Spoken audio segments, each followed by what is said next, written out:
Soeter as heuning, sterker as 'n leeu. Wat sê jy doen as 'n brullende leeu op jou afstorm?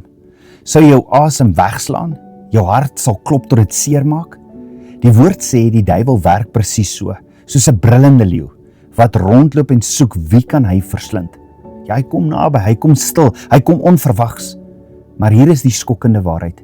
'n Leeu is nie altyd suksesvol nie, en vrees het nie die laaste sê nie.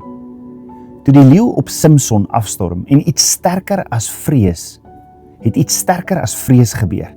Ja, die Heilige Gees het oor hom vaardig geword. En wat bedoel was om hom te vernietig, het 'n getuienis van oorwinning geword.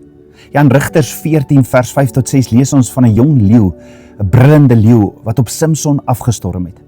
Maar toe die Gees van die Here op hom vaardig word, het Samson die leeu met sy kaal hande verskeer sonder enige wapen. Dit leer ons 'n diepe geestelike waarheid. Wanneer vrees ons konfronteer, is dit nie ons krag nie, maar die Gees van God wat die oorwinning bring. Later toe Samson weer by daardie selfde plek verbygaan, toe vind hy heuning in die karkas van die leeu wat hy met sy hande verskeer het. Met ander woorde, uit dit wat dood en dreigend was, kom iets soets. Nou Psalm 19 bevestig dat die woord van die Here soeter is as heuning. Wat beteken dit vir ons? Dat Vader se woord deur die Heilige Gees geïnspireerd is en dit gee vir ons lewe krag, selfs uit moeilike en vreesaanjaende situasies. Samson se raaisel aan die Filistyne later was uit 'n eter uit iets te ete gekom en uit 'n sterke iets soets. Sy antwoord wys na 'n groter waarheid.